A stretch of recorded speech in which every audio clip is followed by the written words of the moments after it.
So this last weekend, we had a comedian named Shane Smith, who is a recent Catholic convert, come to campus. It was hilarious. It was great. It was fun. And Shane is known not only for his comedy, he's known for his tattoos. He has a lot of tattoos all over himself. A number of those he has covered up now because of his conversion to Jesus Christ. But it kind of got me thinking about tattoos and just that question of, here's the question. It's the question that we ask our students. We always have an icebreaker kind of question before Mass starts. So the question this weekend is, if you could have one tattoo, what would it be? Only one. And now, typically when you ask the question like that, there's a bunch of different answers, but sometimes they fall into three categories. The first one is, I don't want one. I'm never going to have a tattoo. I'm not interested in it. I will not ever have a tattoo. Fine. But the other two categories are this: either someone who's thought of all of the different kinds of tattoos they could possibly get, that they really have dived into it. They care about this. And they say, I can't choose just one. In fact, I know a guy like this, not just Shane, but I have a guy I've worked with in various conferences and kind of like youth events. And he is a guy who, I remember one night after one of the youth events, he needed to go out to a place. We're like, why are we going to this place? Because we went to this place because there was that tattoo parlor next door, and he just needed a tattoo that night. And I thought, was this like something that you've always been dreaming of for years? Nope. It looked, no offense to him, but it looked kind of like clip art that he just put on himself. And I was like, that's so strange. He's the kind of person who would say, I can't choose just one. The other kind of person is the kind of person who, when you ask them that question, they would say, I don't know. I've never thought about it because it's not even on my radar. Again, I think there's two categories, right? Either those who said, I can't choose just one, or those who are like, I haven't even thought about it. I have no idea. I haven't put any thought into it. Recently, there's this man who, one of his hobbies is he collects people's philosophies of life. And so he has a pretty good big collection. He's actually shared some of it with me. And these are people from all over the world and all over like different life demographics. From presidents, I think he has a couple he has Jimmy Carter, Ronald Reagan, it might be even more of the recent presidents. He has a bunch of entertainers. He has the Pope. He has Pope Francis's. He actually wrote to Pope Francis, and Pope Francis responded with his philosophy of life. And he asked me to write mine because clearly his collection is incomplete without my contribution. You can imagine like the tragic shallowness of his collection if I don't. Anyways, I sat down and thought about it, and of course, I'm honored that he even asked, but I have no idea. Like, I've thought about it many, many times, and I don't even know where to start. Like, if you had to choose a philosophy of life or to write out a philosophy of life and just pick one, I don't know where to begin. I can't, not just can't choose one. I don't know how do you start getting to a place of this? But it's a good question. What is your philosophy of life? Because you can never get a tattoo, and that's fine. And you might not ever find your philosophy of life. But there is a question that every one of us has been answered, and every one of us needs to answer. And that question is in the gospel. Right? In the gospel, there's two questions. One is, who do people say that I am? Jesus asks the question, who do people say the Son of Man is? That's an important question, but it's not that important. It's like taking a poll. What do people think? The important question, and I would maintain that this is the most important question in the world, is, who do you say that Jesus is? This is a question that we can't avoid. In fact, we might say, well, I don't want to answer the question, but you have to. We have to. Life forces us, and death forces us to answer the question, who do you say that Jesus is? And again, we can fall into two camps. One is, well, I can't choose. Do I have to choose just Jesus? Can I choose a bunch of different people? Can I choose a bunch of different religious systems? I appreciate Jesus, but do I have to choose just one? The other question, or the other category we could fall into is, I don't know. If you want to ask the question, who do you say Jesus is? I haven't really thought about it. And that's understandable. That makes sense up to a point, because at some point, each of us has to actually answer that question. Who do you say that Jesus is? And as I said, I would maintain that this is the most important question any of us will ever be asked, and the most important question any of us could ever possibly answer. Because yes, of course, there are other religions, there's other founders of religions, but Jesus is unique. Like every other founder of a religion either claims one of two things. Either they claim to have insight into God, or they claim to have a revelation from God. But Jesus doesn't just claim to have insight into God or have a revelation from God. Jesus actually claims to be God. And so we can't just say that, oh yeah, Jesus is one among many. I'll choose a bunch of tattoos. In fact, C.S. Lewis, in Mere Christianity, he says it like this. He says, I'm trying. He says, basically, you can't say that Jesus is not God and a good person. Here's his quote. He says, I'm trying here to prevent anyone from saying the really foolish thing that people often say about Jesus, that I'm ready to accept Jesus as a great moral teacher, but I don't accept his claim as God. That's the one thing we must not say. Why? Because he claimed to be God. And if he claimed to be God and wasn't God, either he didn't know he wasn't God, in which case he was detached from reality, he was insane, or he knew he wasn't God when he claimed to be God, and he was lying. The only other option is that he is God. So again, this is the question of ultimate importance. In fact, again, C.S. Lewis, talking about this, said that when it comes to Christianity, when it comes to this question, who do you say that Jesus is? He says it like this. He says, Christianity, if false, is of no importance. If true, is of infinite importance. The only thing it cannot be is moderately important. This question, and your answer and my answer, is of infinite importance. So here's the question. What do we say? What do we say? What do you say? And I would say this, before we answer anything, before we say, well, I believe X, we have to be reminded that the only reason to believe anything is because it's true, right? The only real reason to believe anything is because it is true. Not because it makes me behave good or because it makes me feel good. If that was true, then we'd all still believe in Kris Kringle, but we don't. The only reason to believe anything is because it's true.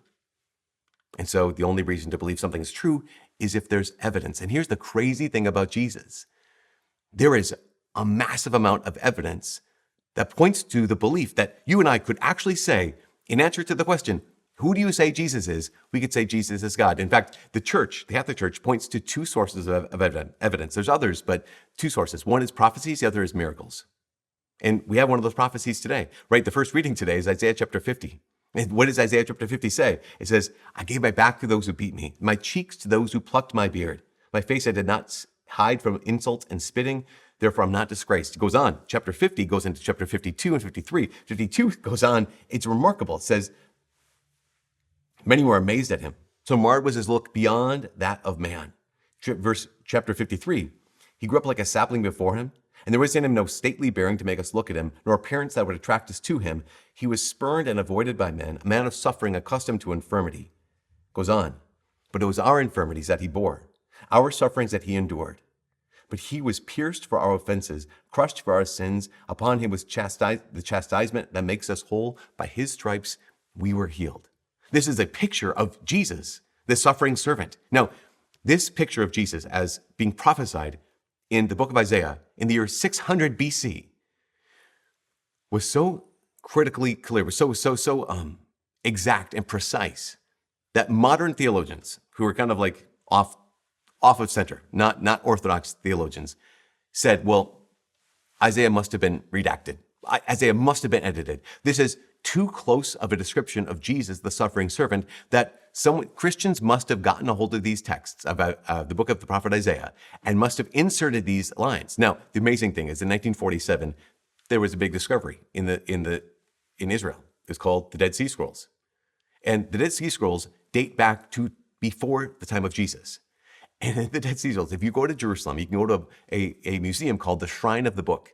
And you can actually see a replica of what they found in 1947, dating back to before the time of Jesus. They have the entire scroll of the book of the prophet Isaiah. I have a friend, he's an Israeli guide, and he speaks Jewish. He writes Jewish. He reads speaks Hebrew and reads in Hebrew. And he says, yeah, I can walk around, I can see this entire scroll of the book of the prophet Isaiah, and every single word that is in your Bible is in this scroll, dating back to before the time of Jesus. So this was not added in later on. In fact, even look at all the other prophecies. Another one in Psalm 22. In Psalm 22, it says, they have torn holes in my hands and in my feet. I can count all my bones. Almost a clear description of crucifixion. Well, crucifixion, Psalm 22 was written in 1000 BC. Crucifixion wasn't invented for another 400 years. It didn't come to the Romans until another 700 years. And so there's these prophecies that are remarkable. In fact, if you go through the whole Old Testament, there's roughly about 333 prophecies of the Messiah. They're what they call 70 major prophecies. Jesus fulfills every single one of them, which is remarkable and blows the mind. Now, I've heard this, maybe I've shared this before, but I've seen people do the math, and they've said, okay, there are 333 prophecies, 70 major prophecies that Jesus fulfills. What are the chances?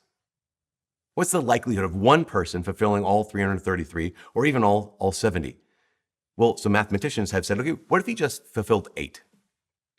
What's the likelihood of one person fulfilling 8 of these Old Testament prophecies that Jesus fulfills? Remember, he fulfills all 333. What if one person fulfilled just 8? They said the likelihood, the odds of one person fulfilling all 8 prophecies will be 1 in 10 to the 17th power. So right, that's 1 in 10 with 17 zeros after this, which in our minds, we have no idea what that means. I mean, I have no idea what that means. I have no idea. I can't calculate. I can't wrap my mind around the odds of that. And so, again, people have described this, and it's just such a great visual. Imagine the state of Texas. The state of Texas, to drive across Texas, east to west, would take you about 14 hours. To drive across Texas, north to south, would take you maybe 15 to 17 hours. So Texas is a very big state. If you were to take silver dollars and cover the entire state of Texas in silver dollars, just completely, you can't see Texas anymore. All you see is silver dollars. And you were to stack up those silver dollars across the entire state of Texas, 2 feet high. And then you were to take one of those silver dollars at random and draw a little mark on it, little X on it, and randomly throw it into the state of Texas and ask someone, blindfold them, and have them walk out into Texas, and then at random, pick one silver dollar for that silver dollar to actually be the one that they chose is the X. That would be, the chances are 1 in 10 to the 17th power. That's the chances, that's the likelihood of one person fulfilling just 8 of these prophecies. Jesus fulfills all 333 of these prophecies. It's incredible. We have evidence to believe that Jesus is who he says he is, and Jesus says he's God. No, that's prophecies. There's so many more. But there's also miracles. And we could talk about all the miracles of Jesus that were attested to by people who saw him with their own eyes. But there's one great miracle that we can't get away from. And that's the fact that here is Jesus in the gospel today. And he says, here's what's going to happen. I'm going to go to Jerusalem. I'll be handed over by the scribes and the Pharisees, the elders, chief priests, be beaten, I'll be killed, and then rise on the third day. And what happens? Obviously, we already know this. We know that Peter said, God forbid, Lord, that ever happened to you. He's definitely opposed to this because it is shocking, it is scandalous, it's horrible. But that's what happens. That Jesus goes to Jerusalem and he is betrayed and he is denied and he's abandoned and he's arrested and he's falsely accused and he's killed. And then on the third day, he rises from the dead. Now, this is the resurrection. I've heard it said, and it's true. The resurrection is one of the most well attested to single events in ancient history. That we have records of people who said, no, I saw him die and then I saw him alive. That's everyone from the group of the women who said, no, they saw him on Easter morning. They either saw the empty tomb or Mary Magdalene, who actually saw Jesus face to face in the garden. You have the 7 at the Sea of Galilee, right? Remember Peter's like, I'm going fishing. And then the other 6 people say, we'll go with you. And Jesus on the shores of the Sea of Galilee. You have the 12 on Easter day and then the next day and the next Sunday. Over the course of 40 days, Jesus appears not only to those 12 and the other disciples. At one point, St. Paul writes about this. He says, at one point, Jesus appeared to over 500 people at once. These people who saw the resurrected Jesus were able to touch him with their own hands. And of course, even Paul was an incredible example of someone who said he was a persecutor of Christians, right? He was someone who hated the very name of Christian, hated the name of Jesus. But then he met Jesus. He saw him risen and living after his death. Again, that's just a small example of the fact that there is evidence. But as Josh McDowell says, that evidence demands a verdict. The question, who do you say that Jesus is? Well, the evidence says that Jesus is who he says he is. The evidence points to the reality that Jesus is God. And so, there are reasons the reasons to believe this, the reasons to say that my answer is Jesus is God. Now, I imagine a lot of us would say, like, well, I don't want to say. I'd rather not say. Why? Well, a lot of us here, because we're Minnesotans and we don't like to commit to a lot of things, and we don't like to ruffle any feathers. We don't like to stick out very much. But if someone put you on the spot and said, but you, who do you say that Jesus is? What would your answer be? There is evidence to say it's reasonable and justifiable and actually very intelligent to say that Jesus actually is who he says he is. But here's the crazy thing. Your answer makes a difference. If I say that Jesus is not who he says he is, okay, that's your answer. Now I have to live like that. And if I say Jesus is who he says he is, Jesus is God, that answer has to make a difference. I have to live like that. Obviously, there's times when our opinions or our answers of whatever question, it stays right there, just our opinion. But there are times when our belief makes a difference, when our answer changes things. I mean, once again, let's go back to the apostles.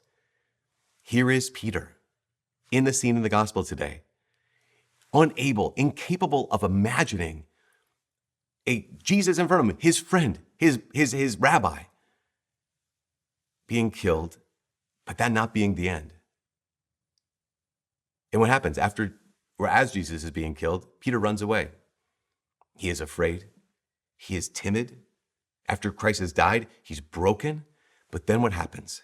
After the resurrection and Jesus proves that he is who he says he is, not only is Peter changed, not only does it make a difference in Peter's life, it makes a difference in the lives of all of the apostles. They were afraid and now they're courageous.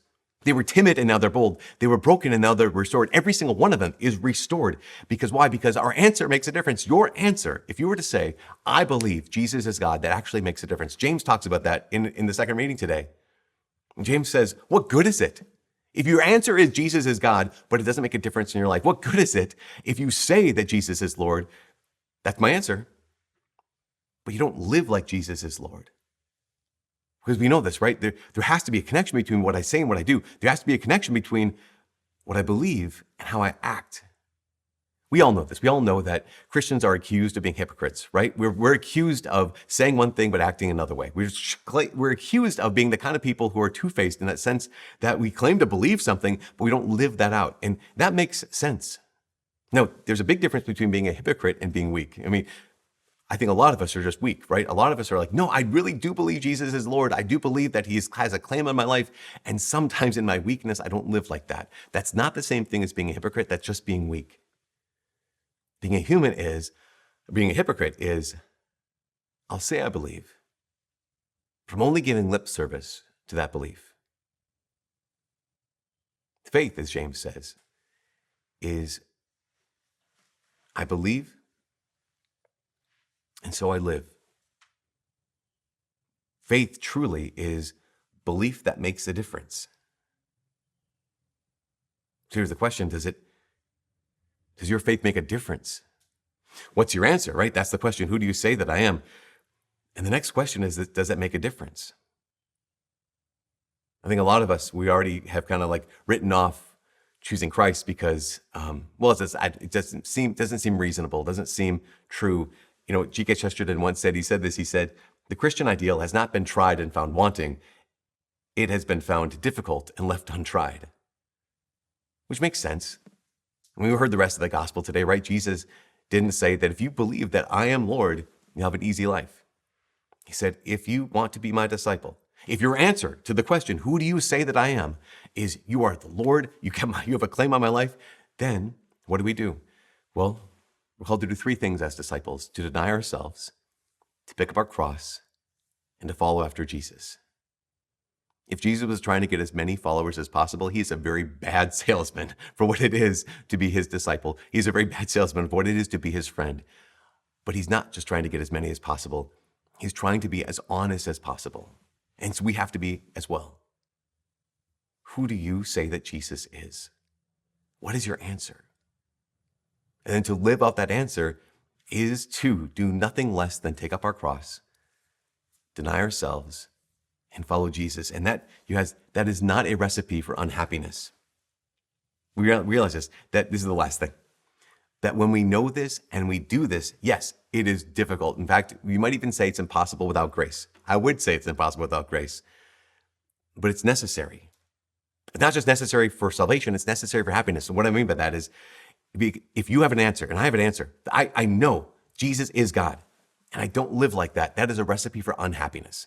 There's a man named Arthur Brooks. He's an author and he's a professor at Harvard. He goes around and he teaches all over the place. But in his work on happiness, he said this. He said, the basis of unhappiness, this is Arthur Brooks. He said, the basis of unhappiness is not living in accord with your own morals. Basically saying, oh, I know my answer. Here's my answer.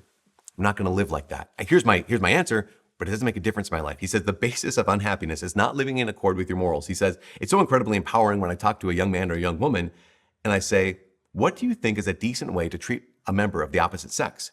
And they'll tell me. And then I'll say, are you acting according to that? And they're like, no. And I say, that's why you're unhappy. He goes on to say that the concept of sin in almost every religious tradition is not merely offending God, but it's also hurting yourself. That sin is self-destructive behavior. That you're doing something not in accord with the way you want to live, and so in doing that, you're weakening yourself. So, the most important question, who do you say that Jesus is? There is evidence. There's a reason to be able to say he is who he says he is. But saying that has to make a difference. And last question. It has to make a difference. Where and when? And I would say it has to make a difference here and Monday. Meaning that if I say my answer is Jesus is the Lord, Jesus is God, then it doesn't make a difference, when I graduate, that's when it's going to make a difference. Doesn't make a difference. Okay, now I have the kids to get baptized, so that now it makes a difference. Or now I retire, now I'm getting ready for death, now it has to make a difference.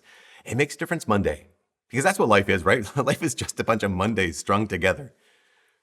And if Jesus, being God, can make a difference in my Monday, then he'll make a difference in my entire life. If your answer to the question, who do you say that Jesus is, makes a difference on any normal day, then it'll make all the difference for all of your days.